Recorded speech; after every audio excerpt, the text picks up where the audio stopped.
Olá, pessoal, tudo bem? Vamos então para a nossa terceira aula de Química do Petróleo. Nesta aula, nós vamos falar sobre o processo de refino de petróleo e as principais etapas para a transformação de hidrocarbonetos grandes, de cadeias longas, em frações de grande interesse comercial e alto valor agregado, como são os derivados do petróleo. Vamos lá, então? Primeiramente, vamos falar sobre o refino do petróleo. O refino do petróleo ele é feito na refinaria de petróleo e a refinaria, por sua vez, é considerada uma das partes mais importantes da indústria petrolífera, porque a partir da refinaria são gerados vários produtos de interesse comercial, a partir do óleo bruto, que vem do campo de produção e que então, é direcionado para a refinaria, para a extração de muitos produtos que nós conhecemos, como, por exemplo, o GLP, o querosene, a gasolina, certo? A nafta. Então, esse processo de refino do petróleo, ele é muito, muito importante. E antes de ser submetido ao refino do petróleo, o refino, o petróleo, ele passa por processos intermediários para a retirada de impurezas, para então ser direcionado para as operações, as operações de separação, como por exemplo, a destilação atmosférica, destilação a vácuo, aos processos de tratamento, de hidrocraqueamento, craqueamento catalítico, enfim. Todos esses processos nós vamos estudar agora nessa aula. Tá? Então, esta imagem, ela mostra o esquema de produção do petróleo na destilaria. O petróleo cru, ele chega à destilaria, após a dessalinização, e ele entra por essa fornalha aqui, a mais ou menos 400 graus Celsius, e ele vai ser diretamente, encaminhado para a torre de destilação atmosférica, onde as frações mais pesadas, que compreendem os óleos combustíveis, as frações de asfalto, enfim, com 18 a 25 carbonos, ficam depositadas no fundo da torre para depois serem direcionadas para outro tratamento, que é na destilação a vácuo. Aí, as frações mais leves, o petróleo ele vai cozinhando ali dentro daquela torre, daquela fornalha, aí os vapores eles vão sendo transportados para a destilação atmosférica, a torre de destilação atmosférica, de onde são extraídos, então, os óleos diesel, e óleos lubrificantes, destilado médio, gasolina, e gases, como por exemplo o GLP, que é o gás de efeito de petróleo. Aqui nós temos essa figura, que mostra esses estágios aqui da coluna de destilação, que são também chamados de pratos de destilação. E nesses pratos é que vão se depositando as camadas, que vão sendo fracionadas e depois elas são retiradas em seguida, são recuperadas para o seu aproveitamento, então. Tá? Então, nós temos aqui no topo da coluna, os produtos de topo, que são os gases, a mais ou menos 30 graus, menor que 30 graus Celsius, uma temperatura quase temperatura ambiente, de 1 a 5 carbonos, que corresponde ao gás de efeito de petróleo. Tá? A gasolina, ela tem entre 6 a 10 carbonos e ela é extraída na faixa de 35 graus Celsius a 140 graus Celsius. Então, é uma faixa de destilação bem grande aqui, entre 35 a 140. Depois nós temos a 150 a 250 graus Celsius, o destilado médio, que é o querosene, que tem entre 11 a 12 carbonos. O querosene ele é muito utilizado para como querosene de aviação, combustível para aviões a jato. E a partir de 250 até 360 graus Celsius, nós temos os óleos diesel e óleos leves, entre 13 a 17 carbonos. Então, e aqui no fundo da torre, então nós temos o resíduo da destilação atmosférica, que é então que compreende os óleos combustíveis com 18 a 25 carbonos. Esses óleos pesados aqui do resíduo, eles são direcionados para a torre de destilação a vácuo e são novamente aquecidos, tá?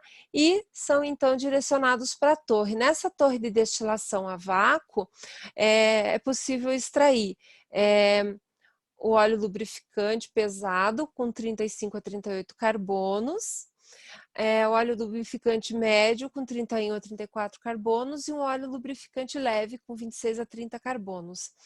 Aí nós temos essas frações, certo? E o resíduo dessa torre de destilação a vácuo é conhecido como resíduo asfáltico, né? O asfalto, que é o que é utilizado para pavimentação de rodovias. Então, pessoal, do petróleo, né, da destilação do petróleo, não se perde nada, praticamente. Tudo é utilizado, até os resíduos, vocês vão ver que até a borra do tanque, o coque é utilizado, tudo é utilizado, então não se perde quase nada, né? Então vamos lá. O processo de destilação, de fracionamento do petróleo, ele começa antes da refinaria com o pré-aquecimento e dessalinização. Eu expliquei brevemente na segunda aula sobre esse processo, na segunda ou na primeira aula. O processo de dessalinização, ele é feito numa unidade dessalgadora, porque normalmente o petróleo, ele tem altas quantidades de sal, normalmente o cloreto de sódio, que é muito abundante, né, na natureza, principalmente porque o petróleo, a maior parte do petróleo extraído, aqui no Brasil principalmente, ele vem de origem marítima. Então, não se esqueçam que no fundo do mar existe uma grande concentração de rochas que são ricas em cloreto de sódio, assim como no fundo da terra também existe uma grande quantidade de cloreto de sódio. E também outros sais e metais que são considerados contaminantes do petróleo. E essa dessalinização, ela então é responsável por remover esses sais que estão presentes ali no óleo e também a água, né? E as partículas sólidas em suspensão, porque normalmente vem muito cascalho, muito pedaço de rocha, fragmentos de rochas, né? Que podem causar sérios danos ali na tubulação e na unidade de destilação. Por isso que é muito importante esse pré-aquecimento, né? Essa dessalinização que é feita ali antes da destilação do petróleo, certo? Bom, logo após o aquecimento, lá, o pré-aquecimento, a dessalinização, depois de ir para a refinaria, né, que ele chega, ele passa pelo forno ali, onde ele é aquecido a 400 graus Celsius, o petróleo ele vai para a destilação atmosférica, certo? Ele vai para a torre de fracionamento ou, né, torre de destilação atmosférica, onde se permite efetuar a separação primária dos hidrocarbonetos na torre lá de fracionamento, que se chama também unidade de destilação. No interior dessa torre existem compartimentos que são bandejas ou pratos, conforme eu mostrei lá na figura. São pratos, né, de destilação, onde é feita a separação do petróleo em frações de acordo com o ponto de ebulição. Conforme eu mostrei lá naquela figura para vocês, aqui nessa tabela está de modo mais específico, né, todas as frações de petróleo que são retiradas, né, na torre de destilação, a porcentagem, né, aproximada do volume da massa total, né, de petróleo que é adicionada lá para a destilação, a temperatura de ebulição e a quantidade de átomos de carbono presentes na cadeia, certo? Bom, a destilação a vácuo, ela acontece logo depois da destilação atmosférica e ela é muito empregada para a produção de óleos lubrificantes e gasóleos, gasóleo leve, gasóleo pesado e principalmente para as unidades de craqueamento catalítico, né? O resíduo de destilação, que é conhecido como resíduo de vácuo, ele contém hidrocarbonetos de massa molecular muito alta. Então, eles são moléculas muito pesadas e por isso elas contêm, né, conterem grandes quantidades de impurezas, então eles são conhecidos por serem moléculas muito pesadas, de alto peso molecular. Tá? Normalmente essa retirada, né, essa destilação a vácuo, ela ocorre, né, em uma unidade de desasfaltação a propano, que produz uma corrente de óleo desasfaltado. Quando a gente fala em corrente, é que esse óleo, né, esse petróleo que já foi retirado, essas substâncias mais pesadas, ele vai para outro processo. Então, ele vai alimentar outro processo, ele vai servir como base, né, para um outro processo. Por isso que a gente fala corrente. Muitas vezes a gente usa a palavra corrente ou a palavra fração, né? Nesse caso, as correntes, que elas são encaminhadas, né? Elas são determinadas quantidades que já são processadas e vão servir como base para outro processo, certo? Então, como eu falei, né, é uma corrente de óleo desasfaltado e uma corrente de resíduo asfáltico mais pesado, certo? Então, o óleo que foi desasfaltado, ou que foi retirado essas moléculas mais pesadas, juntamente com o gasóleo, ela serve de carga para a obtenção da gasolina no processo de craqueamento, tá? Então, eu falei ali antes em corrente e a carga. A carga é o que junta tudo, né? Tudo ali e vai para o processo de craqueamento. Por quê? Porque normalmente quando sobra, né, o resíduo ali, ele é um resíduo pesado, né? E ele não pode ser descartado, ele não vai ser utilizado todo nessa forma. Então, o craqueamento, tanto o hidrocraqueamento quanto o craqueamento catalítico, o hidrotratamento, eles e outros tipos de tratamento, eles vão garantir que a molécula do petróleo ela seja quebrada, toda aquela fração pesada ali seja aproveitada, né, de maneira a obter-se produtos, né, com grande valor agregado, de alto valor de mercado, tá? Então, de acordo com as especificações, né, o resíduo de vácuo, ele pode ser vendido como combustível marítimo, ou bunker, ou asfalto.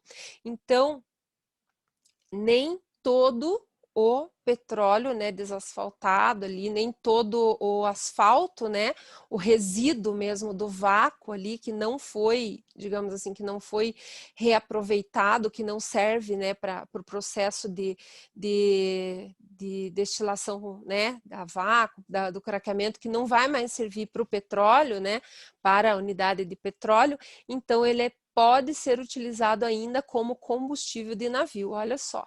Então, nada se perde da indústria petroquímica, certo? Então, tudo tem uma finalidade. Agora, eu vou falar um pouco sobre o processo de craqueamento catalítico fluidizado. Bom, o craqueamento catalítico fluidizado, ele basicamente é a quebra, tá? Ele compreende na quebra da molécula de petróleo, tá? Na quebra da molécula, em frações mais leves, né? Quebra de um óleo combustível que é pesado, né? Em produtos mais leves com alto valor comercial, como por exemplo gasolina e o querosene, tá? E essa reação, ela vai se basear na quebra da cadeia, né? Para formar compostos ali com 3 a 12 carbonos na presença de um catalisador. O que é um catalisador? Catalisador é uma substância que entra no processo químico, tá? Ele vai acelerar a reação, uma determinada reação que você precisa, só que ele não vai ser consumido, ele vai ser retirado depois. Os produtos mais comuns que são obtidos no craqueamento catalítico, né, no craqueamento, é o GLP, gasolina, gases leves, gasóleo leve, gasóleo pesado e coque, tá? Então, esse é o cracking, o craqueamento. Então, ele o craqueamento também ele pode ser feito, né, na presença de calor. Então, existe o craqueamento térmico, que é o nós já vamos falar sobre ele, e também o craqueamento catalítico. Sobre o craqueamento catalítico, né, o que eu falei, que existe a quebra, né, de moléculas longas, como por exemplo as N-parafinas, que são parafinas de cadeia longa, hidrocarbonetos de ligações simples e cadeias bem longas, acima de 12 carbonos, as olefinas, que são hidrocarbonetos com duplas ligações, né, conforme eu havia falado, acho que na primeira aula, e os naftênicos, e também a desalquilação dos aromáticos, sob condições de alta temperatura e na presença de um catalisador. Como eu havia falado, o catalisador, nesse caso, ele só vai participar da quebra e ele é retirado. Só que esse processo, ele acontece num determinado compartimento ali da refinaria, né? Antes ali da torre, né, de fracionamento ali, que se chama riser. Ok? Então, o craqueamento catalítico fluidizado, ele é um dos mais modernos que existe. E ele é muitas vezes, ele é considerado o coração da refinaria, porque a partir desse processo, né, também conhecido, né, pela sigla FCC, que vem de Fluid Catalytic Cracking, né, ele é um processo muito versátil e ele é economicamente viável, porque o catalisador, existem vários tipos de catalisador, mas existe um específico para a catálise, a quebra catalítica do petróleo, né? Ele contribui, por exemplo, no ajuste da produção da refinaria, porque ele vai atender as demandas do mercado. Então, se você quer um petróleo de uma especificação, você vai comprar um catalisador que atenda aquela necessidade. E o catalisador, ele é uma estrutura que pode ser dimensionada de acordo com as necessidades e as características do petróleo que a petroquímica vai querer obter, certo? Bom, como que acontece a quebra catalítica, né, no FCC? Então, eu vou ler aqui para vocês, né? O petróleo e seu vapor pré-aquecido a uma temperatura aproximadamente de 260 a 430 graus Celsius, que é lá no início, né? Onde ele é pré-aquecido, ele entra em contato com o catalisador quente, que é um pó, tá? É um pó que semelhante, parece uma areia, só que ele não é uma areia. Vocês vão ver que ele tem uma característica bem diferente de uma areia. Ele entra em contato com esse catalisador em pó, já quente, a uma temperatura de mais ou menos 700 graus Celsius, tá? Formando dentro do reator ou na linha de alimentação, que se chama riser, uma suspensão, né, uma mistura sólido-líquido chamada slurry. Então, ele parece uma solução, porque o catalisador ele é tão fino que quando ele mistura-se ao óleo, dá a impressão que é uma coisa só, é uma solução, uma suspensão, só que não, né? Ele tem as partículas sólidas que depois são recuperadas, né? E os vapores que são craqueados nesse processo, ou seja, as frações que são quebradas, né? Nesse processo rápido, porque ele ocorre muito rápido, ele é fração de segundos, assim, porque a temperatura é muito alta e também o fluxo é muito rápido, entendeu? Eles são levados, então, para a torre de fracionamento e depois, então, são obtidos os produtos, né, de alto valor, como gasolina e querosene, né? Então, agora eu vou falar um pouquinho sobre esse catalisador de FCC. O catalisador de FCC, ele é composto basicamente por uma zeólita. Então, a zeólita é uma estrutura, né, um material que ele é constituído por uma rede de aluminosilicatos, formadas de alumínio, né, e sílica, né, uma rede de aluminosilicatos cristalinos hidratados com uma estrutura aberta, ou seja, ele parece um tetraedro aberto de sílica, né? SiO4 e AlO4, silicatos e aluminatos, que são ligados por átomos de hidrogênio, tendo como aglutinante o caulin tá? Que é uma outra estrutura, né? E que confere maior resistência mecânica ao catalisador.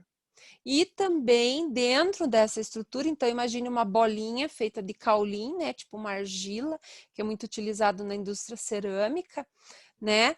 É uma bolinha, tá? Uma bolinha contendo tetraedros. A bolinha é a massinha, uma massinha, tá? Imagina você fez uma massinha ali de bolinho, tá? Uma bolinha feita de caulim. Dentro dessas massinhas existem os tetraedros de alumínio silicato, certo?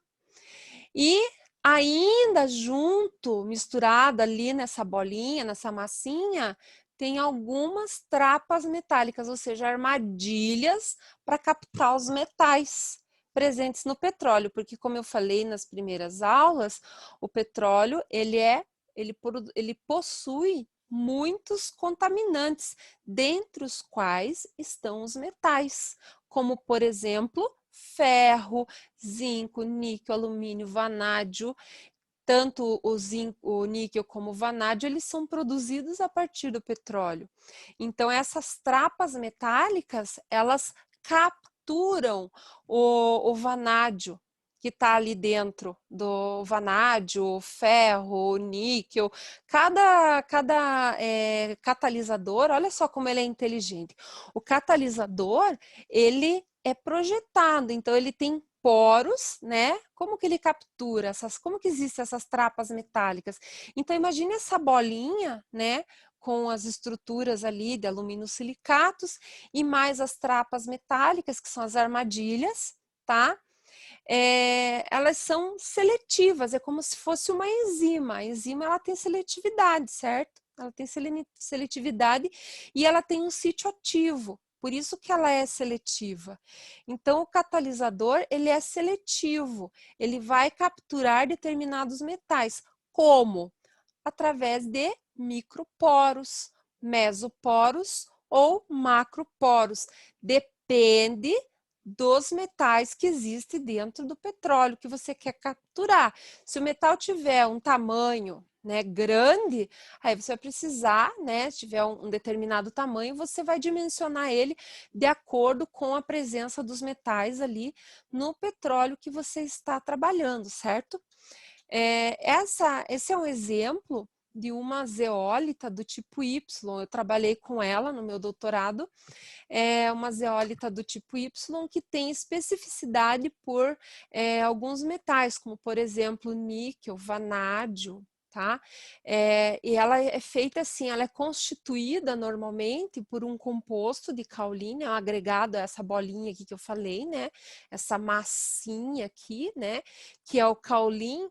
Ela possui um diâmetro mais ou menos de menos 70 micrômetros. Ela é muito pequenininha, ela parece uma areia mesmo, parece uma areia, sabe? Só que é uma areia bem mais fina. E a estrutura do caulim, da argila, ela é mais ou menos assim, tá? Então, ela é formada nessa bolinha e ele age como ligante, certo? A gente diz que é o aglutinante, o ligante, certo? E dentro dessa bolinha existem então a estrutura da zeólita, né? Que está colocada ali dentro do catalisador. Tá? Eu acho que eu não me fiz entender no início. Todo esse conjunto aqui é uma partícula de um catalisador, tá? É um grão daquela areia. Só que dentro desse grão, olha quanta coisa que tem. Ela é composta pelo ligante, você olhando, você só vê o ligante. Só que lá dentro, misturado, nós temos a zeólita, que é essa estrutura cristalina, feita de alumínio silicato. E vocês estão vendo aqui, ó, que tem uma cavidade, ó. Essa cavidade aqui é aqui que são capturados os metais.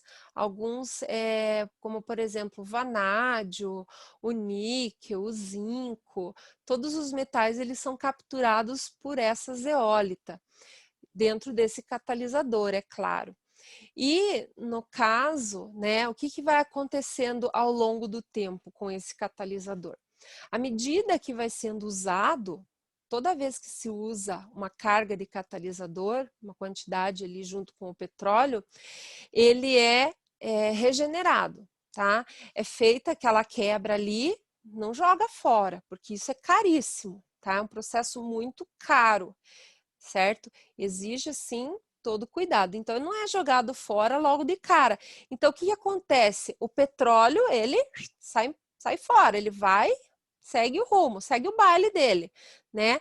Vai lá para a torre, vira gasolina, vira querosene, vira o que for, né?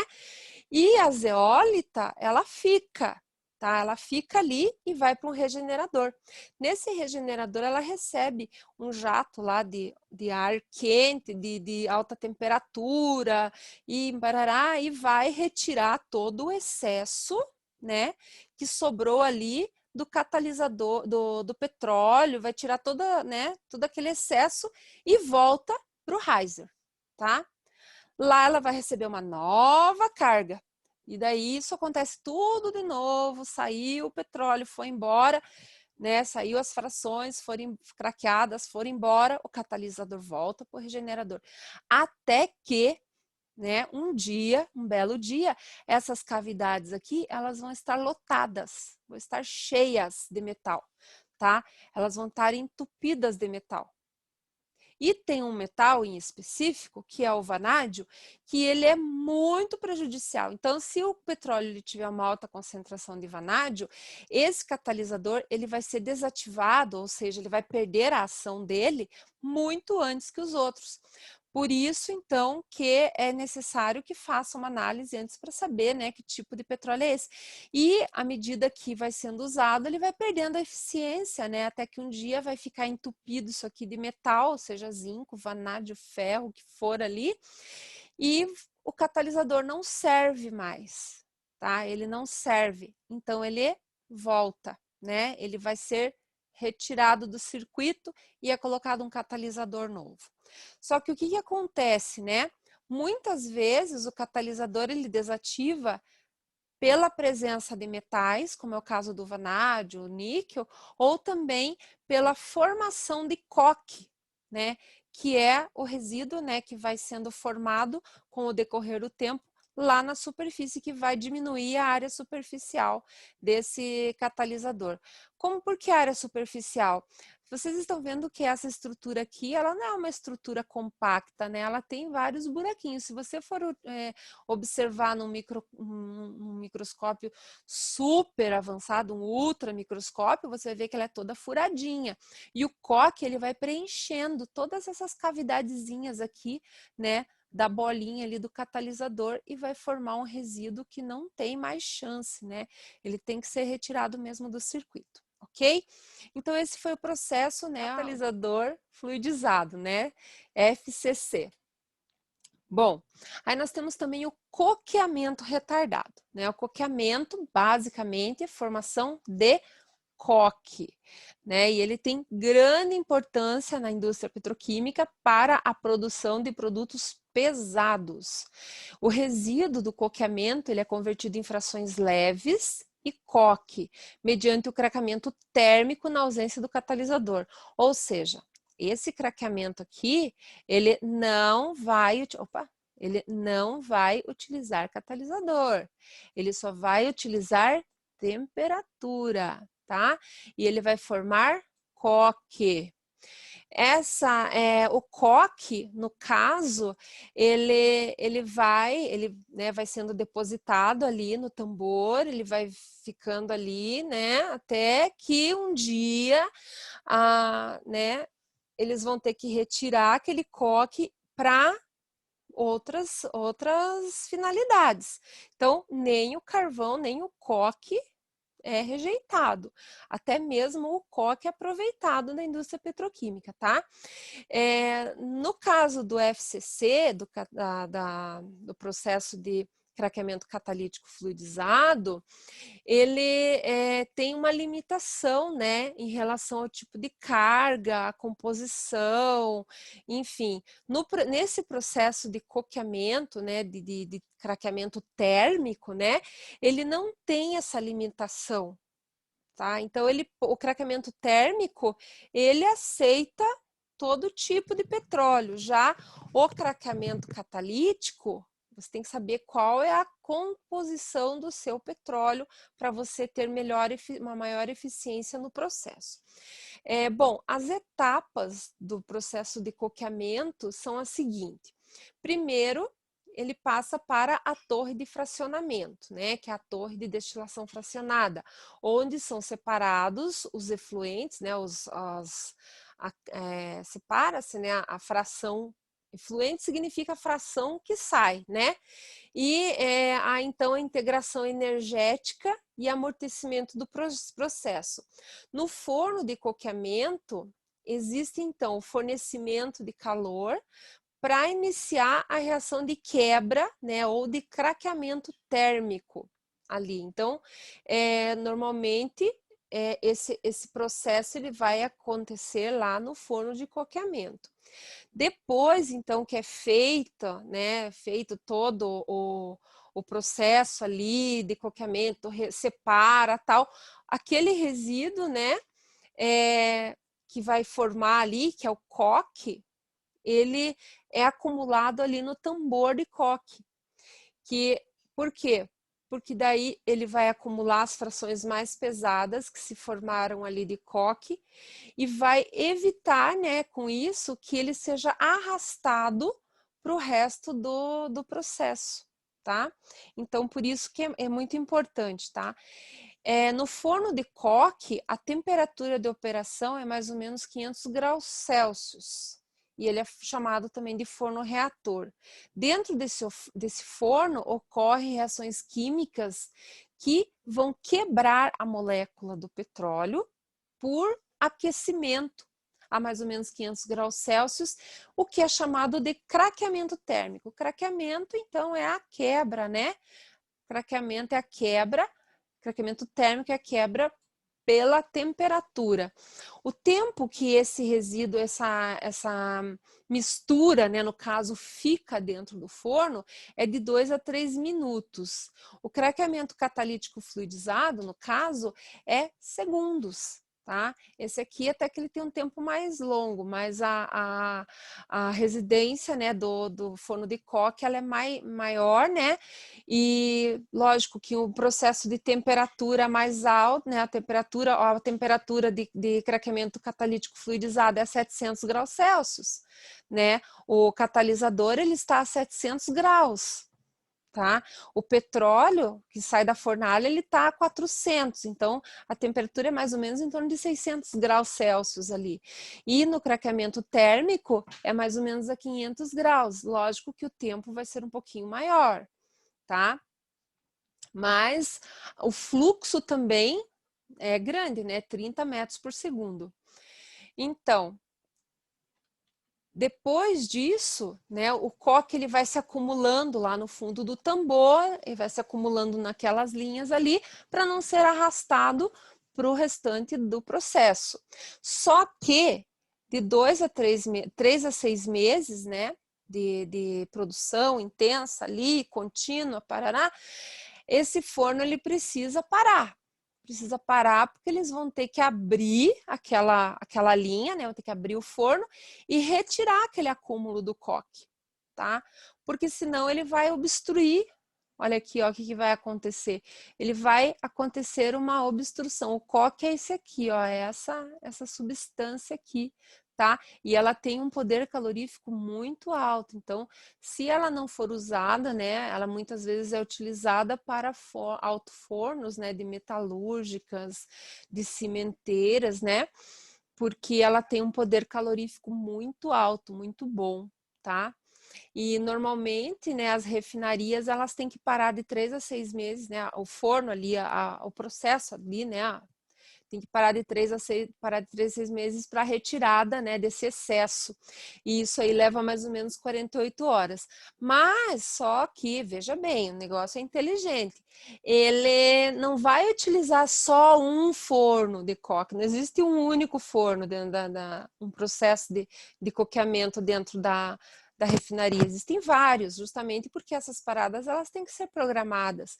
Se você vai ficar parado por 48 horas numa refinaria, pensa o prejuízo que não vai dar, né? Então, por isso que tem que ter uma sequência ali de fornos, né? Para parar um de cada vez, né? Porque senão vai dar pepino, né? Bom, os tipos de coque existentes, né, são os seguintes. Shot coke, que é composto por pequenas esferas que continuam agregadas ali até desmoronar, né? Elas são como se fossem aglomerados ali sólidos, né? Tem também o coque esponja, que ele é feito por uma aparência, ele tem uma aparência esponjosa, ele tem um grau combustível muito alto, um alto poder calorífico, tá? E ele é utilizado tanto para combustível como para anodos, né? Anodos de processos químicos, né? Que possui maior dureza e é destinado como anodo de carbono na indústria de alumínio, para obtenção de alumínio. Então, esse é o coque esponja. Ele parece ser mais leve, né? Ele tem pequenos furinhos ali, né? Ele é meio poroso. E existe também o coque agulha, tá? Que ele tem essa carinha aqui, como se fosse pequenas agulhinhas, né? Que são poros finos ao redor desses poros. Ele é frágil e quebradiço. Ele é muito utilizado como eletrodos de grafite na indústria de aço. Então, são basicamente 3 tipos de coque que vão se depositar ali, né? Então, dependendo do tipo de petróleo, do tipo de produto que você está obtendo ali, tipo de petróleo mesmo, você vai ter uma característica do coque, né? Então, as frações, né, obtidas ali na faixa de destilação também, eu já tinha mostrado, né? Essas são as frações obtidas no processo, eu tinha mostrado no processo de destilação como um todo. Esse aqui é o processo de coqueamento retardado, né? Então, abaixo de 42 graus Celsius, né? É obtida, então, a fração de gás combustível. O gás de efeito de petróleo, GLP, é até de 0, né, a 42 graus Celsius. Desculpa, ali tem um sinal de menos, eu não tinha entendido, menos 42, né? Então, ele é uma temperatura muito baixa.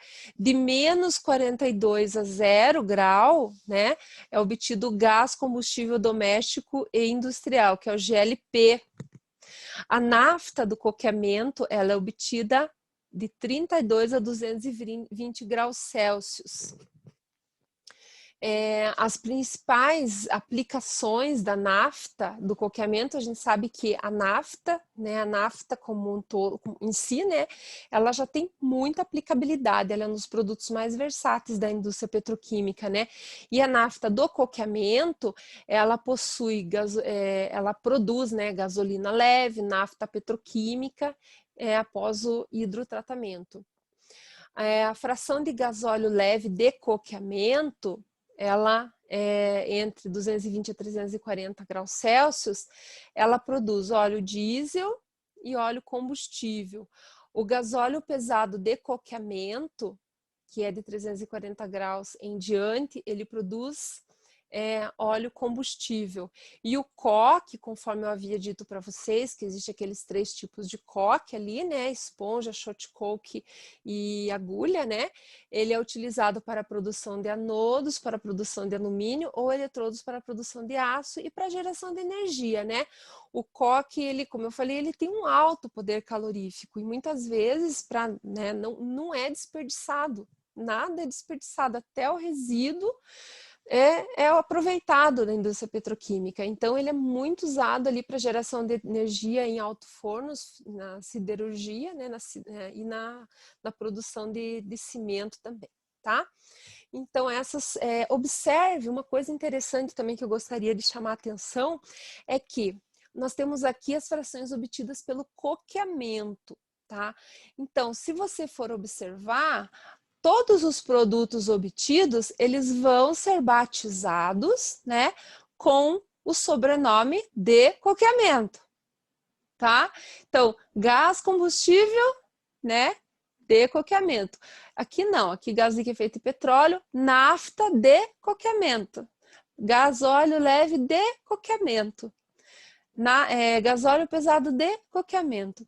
Então, da mesma forma que nós temos lá de refinação, nafta de refinação, nafta petroquímica, nafta não sei das quantas, nafta de coqueamento. Então, eles recebem o nome, eles são batizados porque eles querem saber, né? É necessário saber da onde que surgiu, porque cada derivado tem uma característica diferente. Tudo bem? Então, vamos seguir com o nosso cronograma aqui. Vamos para a reforma catalítica. Então, o processo de reforma catalítica, né, ela utiliza como carga a nafta de destilação. Olha lá, ó, outro tipo de nafta, outra família, tá? O primo da nafta de coqueamento é a nafta de destilação, ou a nafta de coqueamento também. Então, a reforma catalítica vai utilizar como carga esses dois tipos de nafta, que são ricos, né, em hidrocarbonetos saturados e que serão convertidos em compostos aromáticos mediante a catálise, ou seja, né, durante o processo de catálise, né, que é a reação com catalisador. Ela é destinada, né, a reforma catalítica é destinada a produzir gasolina de alta qualidade e muitos outros produtos petroquímicos. Então, a reforma catalítica, ela também é muito bacana ali. A nafta, né, que é a carga do processo, ela é aquecida e pré-tratada com o objetivo de remover os contaminantes que reduzem a vida útil do catalisador. Lembra aquela figura que eu mostrei do catalisador, daquela bolinha, que tem lá o cristalzinho lá, a estrelinha bonitinha que tem os buraquinhos? Então, é ali, é disso que eu estou falando. Então, a nafta, né, que ela é a carga do processo, ela é aquecida para remover os contaminantes, né, para remover os contaminantes que são metais que vão envenenar o catalisador, que vão reduzir a vida útil do catalisador. Então, os contaminantes metálicos, no caso, eles ficam no catalisador, enquanto os compostos, né, sulfurados, nitrogenados, oxigenados, eles são transformados em outros produtos. Então, os metais, eles acumulam, né? Já os nitrogenados sulfurados, eles vão ser transformados ali em ácido sulfídrico, amônia, água. Por isso que é muito comum, né, nas plantas petroquímicas, algumas indústrias ali em anexo, né, alguns anexos, algumas fábricas de fertilizante ali por perto, por causa da produção de amônia. Tá? A amônia, ela é um subproduto muito importante da indústria petroquímica, porque a partir da amônia é possível se fabricar fertilizantes, ácido nítrico, tá? Para diversas aplicações. Então, a produção de amônia, ela é muito importante, principalmente para a produção de fertilizantes. Olha aqui o processo, né, da reforma catalítica. Então, nós temos um forno, reator, forno, reator, forno, reator, forno, reator, forno, reator. E a nafta pré-tratada, ela entra nesse processo, tá? E quanto maior o número dessa série de fornos e reatores aqui, mais, né, mais refinada será a nafta obtida. Então, é bem interessante, né, esse processo da reforma catalítica, que ela vai favorecer, então, né, o catalisador, vai melhorar a qualidade do petróleo, né, da nafta, para o processo de craqueamento catalítico. Bom, a nafta que é obtida nesse processo, ela tem alto teor de hidrocarbonetos aromáticos, lá na faixa de 40% a 65% da massa total, que depende do tipo de catalisador e do número de reatores empregados no processo. Está vendo o que eu falei? Quanto maior a série de reatores, então melhor vai ser, mais nobre vão ser as frações obtidas ali nesse processo, tá bom? Então, vamos para a próxima parte, que é o hidrotratamento. Bem, o hidrotratamento é o tratamento, né, do petróleo na presença de hidrogênio e temperatura. E dentre esses processos, nós temos vários, né, do HDT no caso, né, que é o hidrotratamento para eliminação de contaminantes por reação de hidrogenação na presença de um catalisador. Nossa, quanto palavrão, né? Nesse tratamento, né,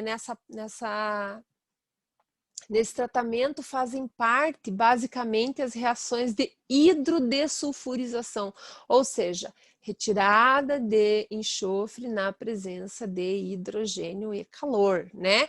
Aí tem retirada de nitrogênio, também hidrodesnitrogenação, aí depende do que você quer retirar, retirada de nitrogênio, oxigênio, metais, aromáticos, halogênios e olefinas. Então, o hidrotratamento, então ele é na presença de hidrogênio e catalisador, certo? Então, esses tratamentos, eles são muito utilizados também para a purificação ali, o refino do petróleo. E daí nós temos também o HDS, que é hidrodesulfurização, que é o tratamento de mercaptanas, sulfetos, disulfetos, tiofenos e benzotiofenos.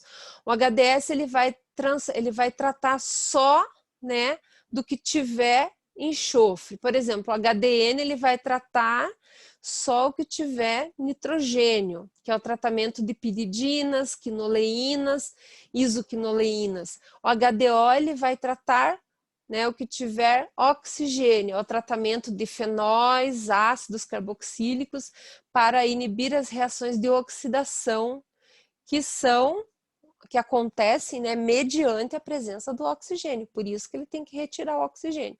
Aí então é feito o HDO, tá?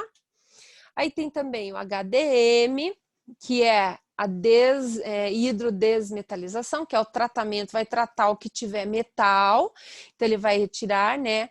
É o tratamento de organometálicos, tá?